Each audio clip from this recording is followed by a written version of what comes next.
Fala galera, Gildo Moraes aqui, professor de História do Colégio Curso de Aplicação. E hoje a gente vai dar continuidade ao assunto que nós tratamos na última aula, que é Segunda Guerra Mundial, mais pormenorizadamente a invasão da França, né?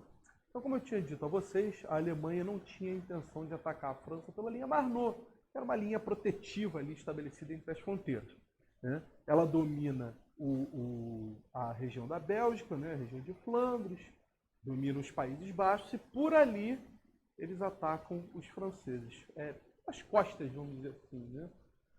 Os franceses não esperavam esse movimento, né? Ao mesmo tempo, como eu disse a vocês, a Blitzkrieg tinha sido implementada, então a velocidade aliada à potência alemãs, que eram desconhecidas no mundo até então, entram em voga, né?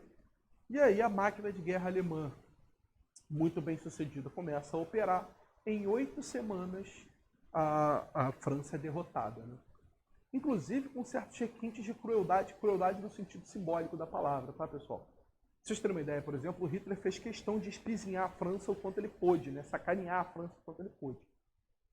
A primeira coisa, por exemplo, que ele faz é tirar uma foto do lado da Torre Eiffel, na verdade embaixo, né? Ele tira uma foto apoiada assim, tipo mandando o poé, né? Ó, Torre Eiffel é nossa, né?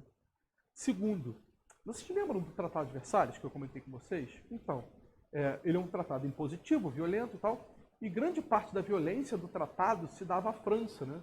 A França e a Alemanha acabaram desenvolvendo uma rivalidade pela Guerra Franco-Prussiana, a gente já falou disso numa outra ocasião. O Tratado de Versalhes foi assinado dentro de um trem, dentro de um vagão de trem, né? E o Hitler foi tão sádico que ele fez questão que a rendição francesa fosse assinada dentro do mesmo vagão de trem.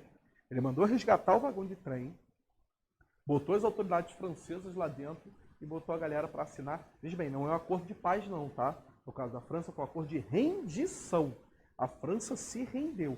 Tanto se rendeu, galera, que a França deixou de existir por um período, né? Ela foi dividida em duas partes.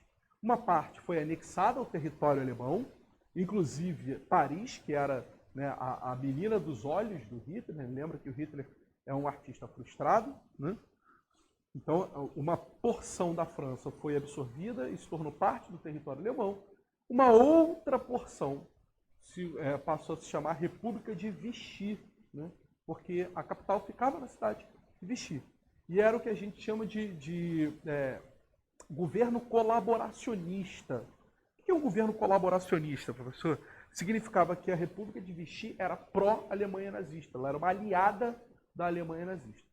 Aqui a gente faz um parênteses, né, muito importante, para deixar claro que os franceses continuaram lutando à sua maneira, né? Nasce dentro da França um movimento conhecido como Resistência Francesa, né? La Résistance, né? Que eram guerrilheiros, né, que lutavam no interior da França, tentando aí solapar, enfraquecer o governo nazista, né? Através de ações de guerrilha, né?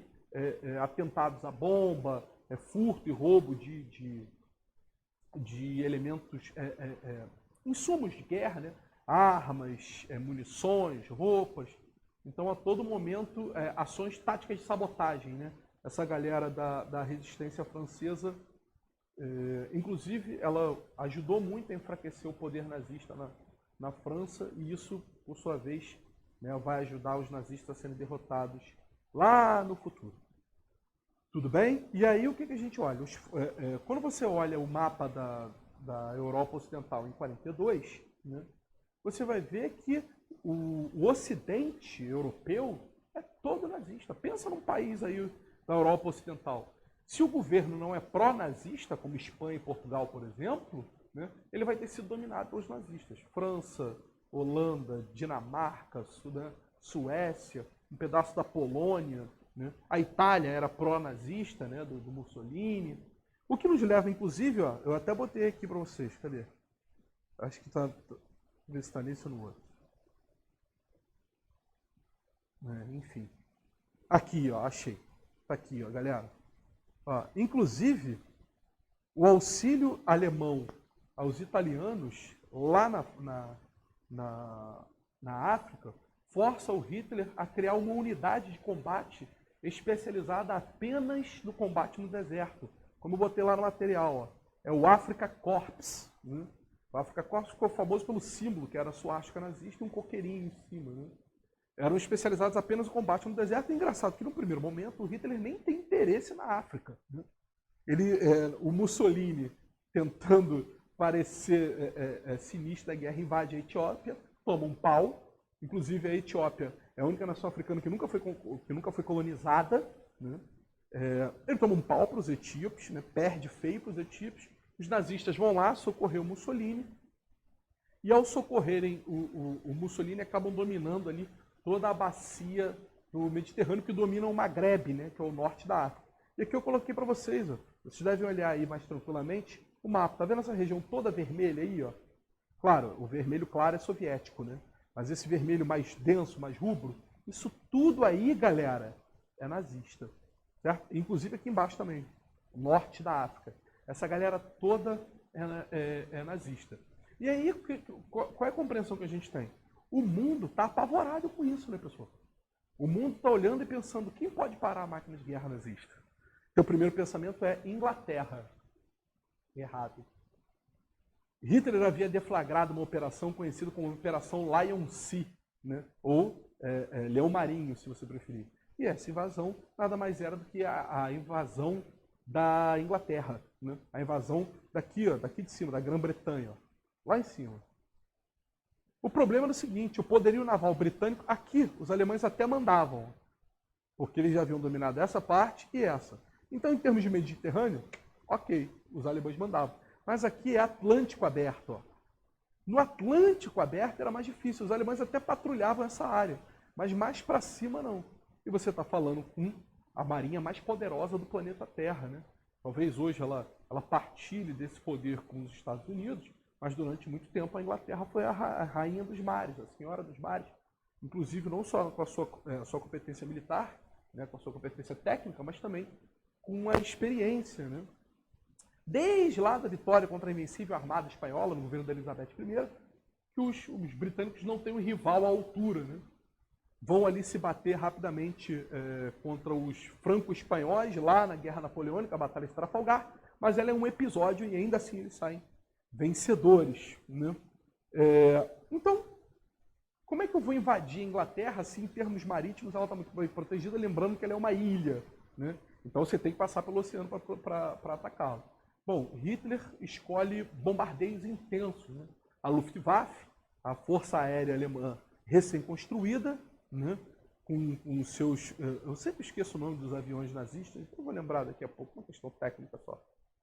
Incessantemente bombardeiam a Inglaterra. E quando eu digo incessantemente, galera, estou falando de bombardeios que duravam horas e horas e horas seguidas. Tá? Eu gosto até de dar a seguinte curiosidade. Ela é mais fácil de ver para quem curte futebol. Se você pegar o estádio do Manchester United, né, você vai ver que o banco de reservas é diferente. O banco de reserva dos outros clubes é aquele banco todo bonitão, né, de couro e tal, com aquela proteção em acrílico. No caso do estádio do Manchester, não. Ele é um camarote de cimento. Né? Claro, lá dentro tem os bancos e tal, mas ele é diferente com a Você sobe uma escadinha, ele é um camarote de cimento. Né? E por que isso? Porque durante os ataques nazistas, os bombardeios, o estádio do Manchester United veio abaixo. Né? As bombas caíram lá, explodiram no estádio, o estádio veio abaixo. A única coisa que ficou em pé do estádio, que resistia aos bombardeios, foram os bancos de reservas. E aí, como uma forma de homenagear, de relembrar aquele tempo, o estádio foi tudo reformado, mas os bancos de reserva foram mantidos na sua forma original, como eles eram lá na época do ataque nazista. Então, galera, as sirenes tocavam, né? Messerschmitt, lembrei, né? Não faz diferença nenhuma, mas esse era o nome dos aviões alemães. Né? Então a sirene tocava, e aí você se prepara, eram 10, 12, 15 horas de bombardeio incessante. Nesse ponto, a Inglaterra acuada, né? Ela estava ali tomando, como um lutador nas cordas, né? Tomando socos incessantes dos nazistas, né? A União Soviética se preparando para uma guerra que virá, e os Estados Unidos com um grave problema no Oriente. Esse problema eu conto no próximo encontro. Beleza, galera? Beijo no coração, até a próxima.